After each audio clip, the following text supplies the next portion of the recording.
If Books Could Talk, today's guest has helped athletes, musicians, and straight A students crush their limits. Please welcome Deliberate Practice. Glad to be here. Let's talk about the stuff that actually gets results. Here's a question that keeps people up at night. Two kids go through the same high school, same classes, same teachers, but only one ends up at a top university.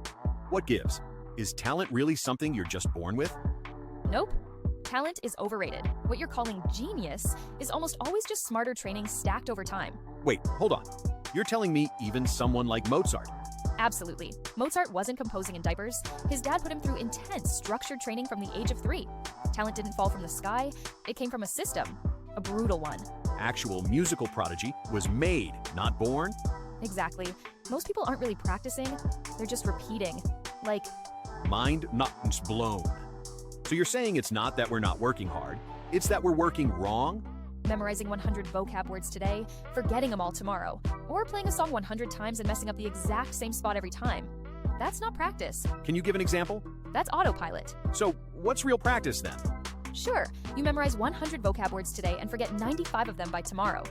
Or you play the same song 50 times, but never fix the wrong note. That's not practice. That's autopilot. Wait, so good practice is supposed to feel the bad? Real practice is deliberate practice. It's goal-driven, feedback-focused, and slightly uncomfortable. If it's easy, it's not helping. Like leveling up in a video game. You can't just spam the easy mode and expect to grow. Not bad, just challenging. Think of a toddler learning to walk. They fall constantly. That's how humans learn. Struggle is not a bug in the system. It's the feature. So, for language learning, you shouldn't just listen to stuff you already understand. Exactly. Pro gamers don't grind their best character, they train their worst. Same with top musicians. They focus on the hardest part of the piece, not the parts they've already nailed. And in writing, you shouldn't just write about what's familiar. Bingo. You want that 70-80% comprehension zone. It keeps your brain working without frying it. So it's like buying kids' shoes. Not too tight, not too big, just a little room to grow. Nope. Push into unfamiliar topics, new styles, harder vocab. Growth happens outside the comfort zone. Okay, but is that enough? Just make it hard and hope for the best? Exactly. You want that almost too hard feel. That's where magic happens. So the key isn't just doing, it's knowing how you're doing? Missing one thing, feedback. Without it, you're just throwing darts in the dark. But what if you don't have a coach? Right. High performers always review. They don't just do a ton of problems, they check every mistake and ask why it happened. That's how you actually improve. So all those people studying English for years and still speaking like beginners. Then build your own feedback. Record yourself, swap critiques with friends, compare your work to pro-level examples. There's always a way. So other than difficulty and feedback, what separates pros from everyone else? Are probably repeating the same mistakes and getting zero correction. Practice without feedback is just reinforcing bad habits. Sounds technical. They have a mental map of their skill, what we call a mental representation. So pros don't just see the world. They see patterns and shortcuts the rest of us miss. It's simple. Imagine a kid and a chef walk into a kitchen. The kid sees random tools, the chef sees dinner.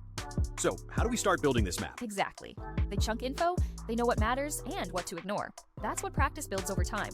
Like breaking down big goals into bite-sized chunks. Step 1, set hyper-specific goals. Not get better at English, but learn 5 useful phone phrases and use them in a mock call today. So instead of buying stuff, you make a shopping list. Yes. Vague goals. Chandler, vague progress. The brain needs a clear target. And what should real practice feel like? Exactly. What if I'm just not built for something? Like I suck at drawing or basketball. A little tough, a little awkward, like you're sweating mentally. That's the zone. So even pros were trash at the beginning? Let me tell you a secret. Talent is often just interest plus time. You get better, then you start to enjoy it. Then you do it more. Cycle continues. So I shouldn't say I'm not talented. I should say I haven't trained right. Every single one. No baby walks on day 1. They all fall first. It's like growing trees. Same seed, different soil, parks just completely different result. Boom. That's the real mindset. Last question. People know this stuff, but they still quit. Why? Right? Sunlight, water, timing, those shape the future, not the seed itself. So dream big, but celebrate the small stuff too. Because they forget why they started. Strong motivation is your anchor. And also, reward the small wins. Motivation needs fuel. Final words? Exactly. Big goals give you direction, small wins give you momentum. That might be the most practical advice I've ever heard. Never forget this. Genius is just deliberate practice. Done right, over time. That's the secret behind every success story. Everyone watching this, you've got what it takes. You just need the right game plan. Now go train like it matters, because it does.